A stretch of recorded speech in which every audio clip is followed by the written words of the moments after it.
welcome to episode 18 of the Mr. Douglas Sports Show. I am your host, as always, Corey Douglas. And on today's episode, we're going to recap the Cowboys' loss to Seattle on Sunday, take a look at the rest of the NFL, take a look at the upcoming matchup between the Cowboys and the Browns, and then make our Week 4 picks. So on Sunday, like I mentioned, the Cowboys lost 38-31 against Seattle. And at the end of the day, I can't be too mad at that game. Of course, the Cowboys, they made some crucial mistakes that we'll get to in a second. I thought Dak Prescott had a pretty good game, but, he had some negatives as well. So that's kind of where I want to start on today's episode. I'm going to start with the negatives. And I mentioned Dak Prescott had a pretty good day. He became the first Cowboys quarterback ever to throw back-to-back 400-yard games, but he also had 3 turnovers. Two of those three turnovers led to immediate touchdowns for Seattle. The first of those 3 turnovers came right before halftime. The Cowboys were trailing 16-15 with just over a minute to go. If they get points on that possession, they could possibly go into the half with a lead. Because the interception happened, they ended up going into halftime trailing 23-15.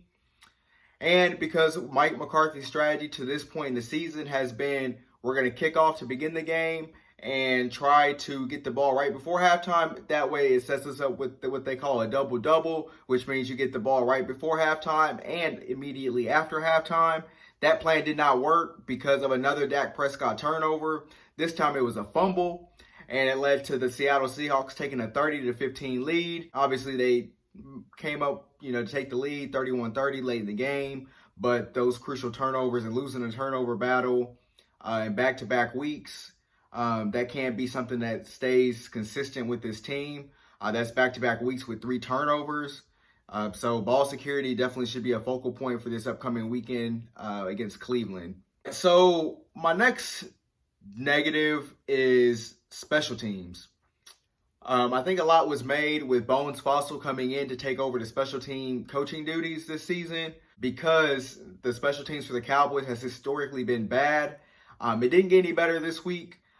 You have Tony Pollard, who has been a real issue on kick return.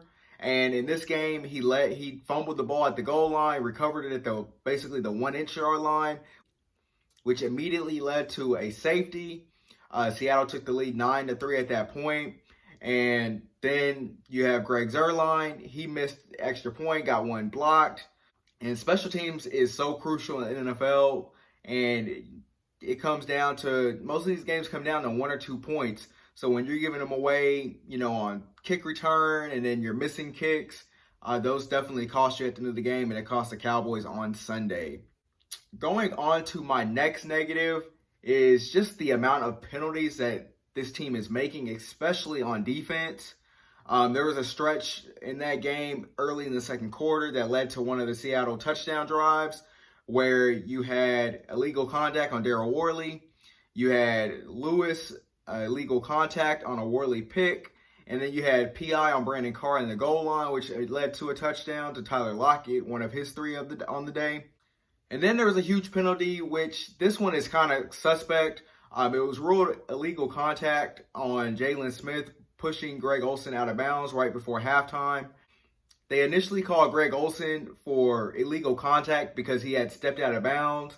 Like I said, they turned back the rule and said that Jalen Smith pushed him out of bounds. That was a big swing on the game because that was on 3rd down.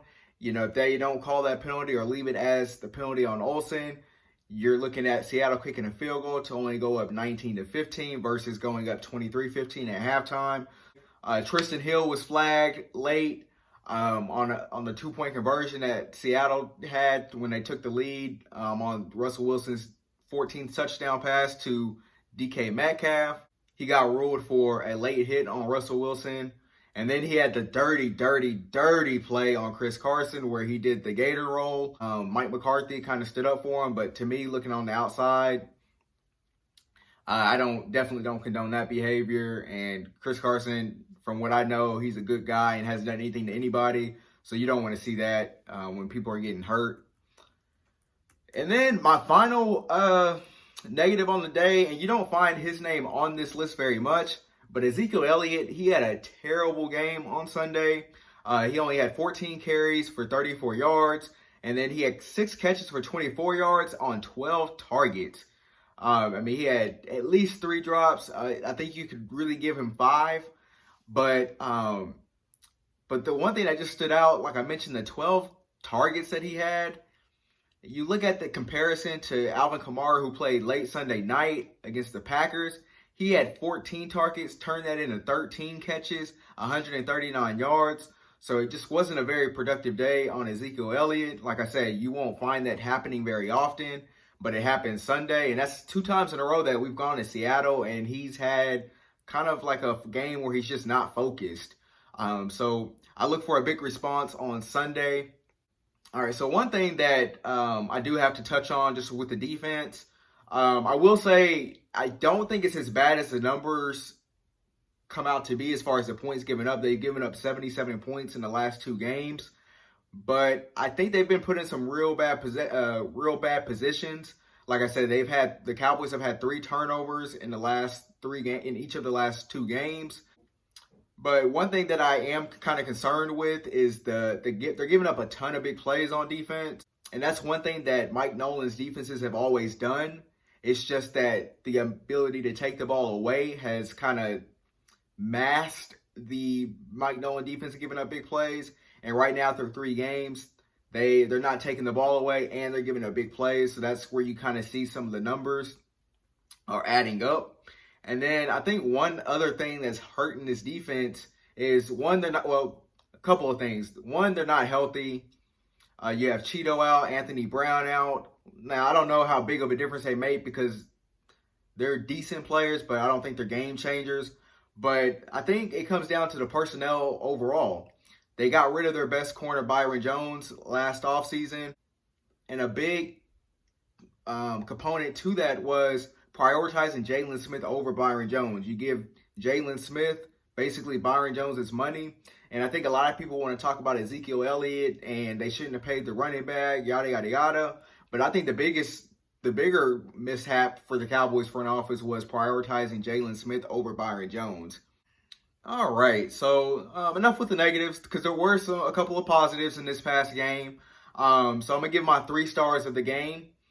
Number 1, I have to give it to Cedric Wilson. Cedric Wilson has been talked about over the past 2 or 3 off seasons, training camps. And I think this season with no training camp, you didn't really hear a lot of hype about him. So he's the Cowboys' number 4 receiver, but he came in on Sunday, gave the Cowboys 5 catches, 107 yards with 2 touchdowns. And then staying on the offense, I have to give a star up to Michael Gallup. Michael Gallup, he had 5 targets in each of the first 2 games.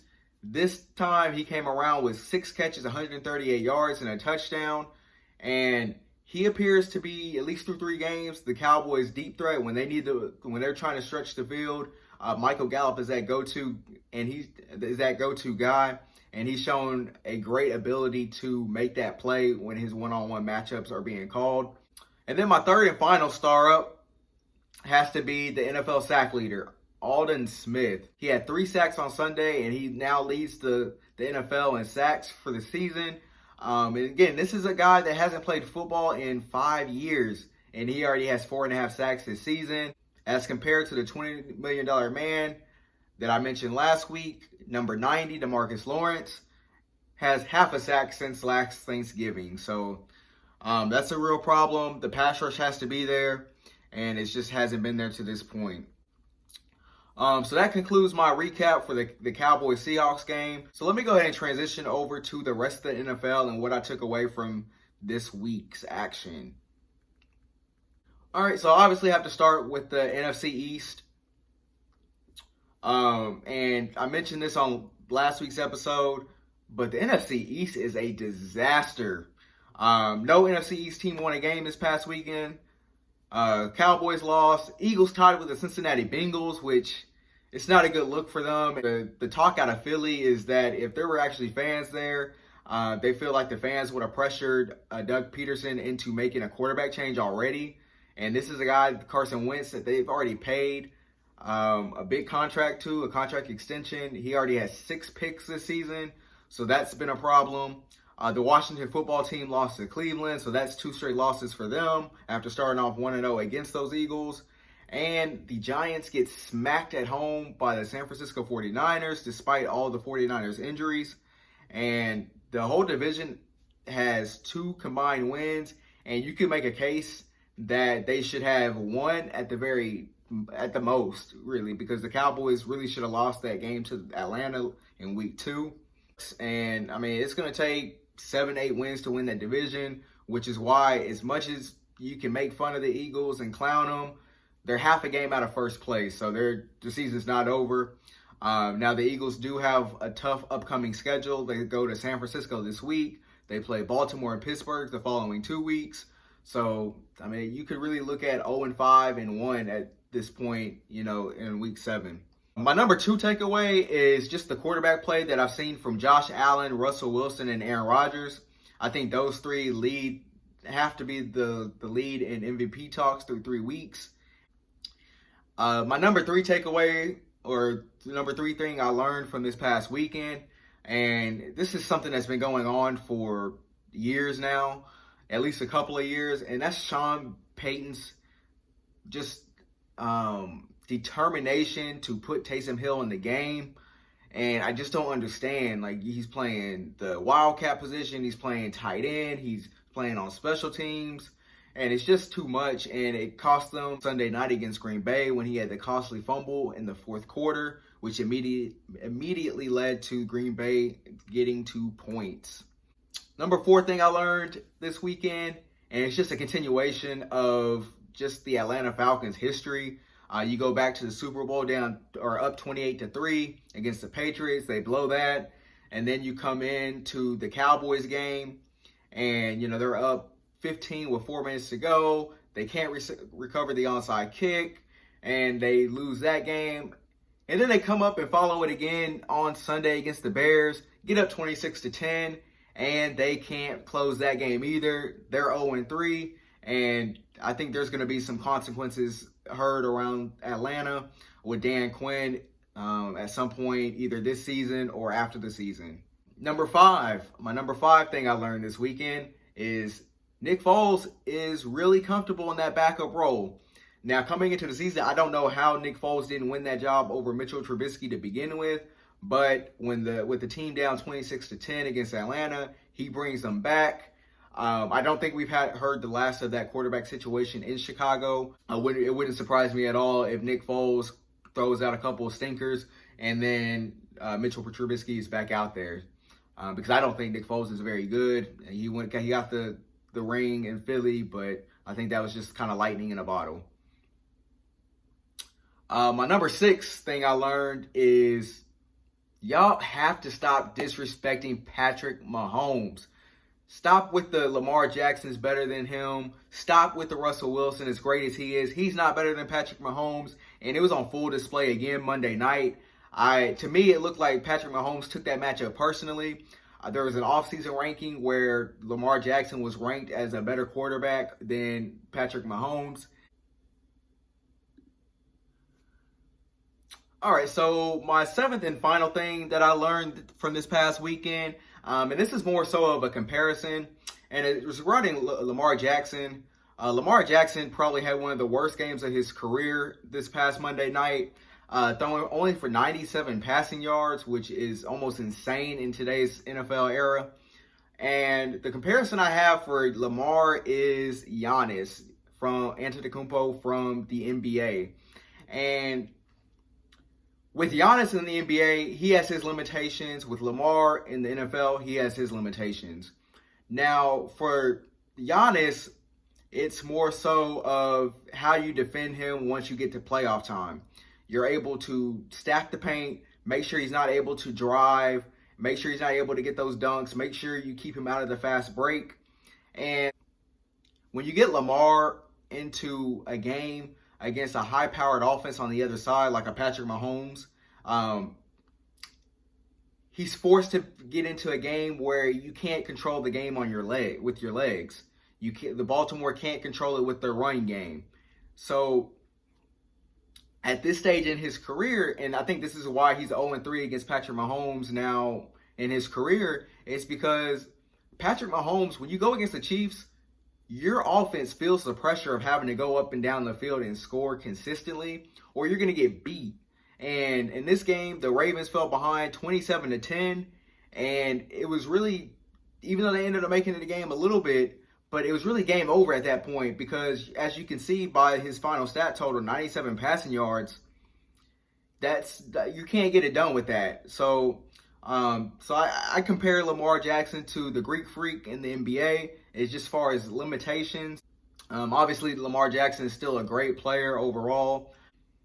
There's a type of game script that Lamar has to be in order for him to be successful at this stage in his career. Now, that's not to say he won't improve at some point, but right now, at this stage in his career, he's just not ready for that, and that's why the Chiefs are what he calls his kryptonite. All right, so let's go ahead and circle back around to the Cowboys and look ahead to their matchup this weekend against the Cleveland Browns. The Cowboys are 1-2, tied for first in their division, and the Browns are 2-1, over 500 for the first time since December of 2014. So let's just go ahead and get to my keys of the game. My number one key to the game for the Cowboys to come away with a victory is the Browns are bringing to town one of the more talented offenses that you'll see in the NFL. Of course, you have Austin Hooper at tight end. You have Odell Beckham Jr. and Jarvis Landry at receiver. But I think with the Browns and what they're trying to do this season, it comes down to the run game. And those running backs are Nick Chubb and Kareem Hunt. With the new offensive kind of strategy that the Browns have, they want to pound you with the run and limit Baker Mayfield's opportunities to turn the ball over and wreck the game for his own team. So stopping Nick Chubb and Kareem Hunt is going to be really important. Nick Chubb's one of the best running backs after contact that you'll find in the NFL. Kareem Hunt is that explosive back. He can take off on you at any time, and he's also a huge threat out of the backfield. So the Cowboys definitely have their hands full taking on that Browns offense, and it starts with Kareem Hunt and Nick Chubb. All right, so my number two key to the game is containing that Cleveland Browns defensive line, including Myles Garrett. But it comes down to more than Myles Garrett. I mean, they are deep on the defensive line. They have Olivier Vernon. They have Sheldon Richardson, Larry Agagwe. A lot of the focus obviously will be on Myles Garrett because he has that game-wrecking ability. But the Cowboys also have to be prepared for those other guys that are coming off the line. And right now, hopefully Tyron Smith will be back Sunday. But if he's not, they're going to have to string together some things to make sure that they avoid those game-wrecking plays. My number three key to the game is, I mentioned earlier in the show that the Cowboys are not taking the ball away, but they're also turning the ball over. In this game, Baker Mayfield is going to give you 2 or 3 opportunities to get a takeaway. Get it, whether it's an interception or a fumble, if you can get a pass rush on him. He's going to give you opportunities. The Cowboys have to be able to capitalize on that, and that starts with getting pressure online, making him uncomfortable in the pocket, and making him make decisions quicker than he is wanting to. If they do those 3 things, they can come away with a victory on Sunday afternoon. All right, so that concludes my Cowboys-Browns preview. So let's go ahead and get to my Week 4 picks. I'm 32-15 with 1 tie overall for the season after a 9-6 week last week. And the action gets started tonight, and I'm not sure what we did to deserve this matchup, but it is going to be quite the matchup if you like bad football. And I'm talking Broncos and Jets. And I'm going to keep it real with you. I have no idea who's going to win this game. So I'm going to pick the Jets just because they're at home, but they stink. And the only reason I'm picking the Jets is because they're at home, number one. And the Broncos are starting a quarterback I've never heard of. So give me the Jets at home. I'm not confident in it, but we'll see what happens. And then going over to Sunday's action, you have the undefeated Chicago Bears and Nick Foles at home against the Indianapolis Colts. Give me the Colts on the road, spoiling the Bears' undefeated start. Give me the Bengals at home over the Jaguars, giving Joe Burrow his first win. Give me the Saints in Detroit over the Lions. Give me the Seahawks on the road in Miami. Give me the Texans at home against Minnesota. Give me the Cardinals on the road in Carolina. Give me the Bucks over the Chargers in Tampa. Give me the Ravens responding against the Washington football team. Rams over the Giants. Give me the Raiders over the Bills. Give me the Chiefs over the Patriots. Give me San Francisco and all their injuries over the Philadelphia Eagles on Sunday Night Football. Give me the Green Bay Packers at home against Atlanta. And I don't think Atlanta fans have to worry about getting a lead and blowing that in this game. I think Aaron Rodgers is on a mission right now. And if you haven't heard, the Pittsburgh Steelers and Tennessee Titans will play either Monday or Tuesday night after Tennessee Titans had 9 members in the organization test positive for COVID. Give me the Steelers over the Titans whenever that game is played. And then my final pick of week 4, give me the Dallas Cowboys respawning at home against the Cleveland Browns and getting to 2-2. And that is going to do it. I'm getting out of here. Until next time, salute.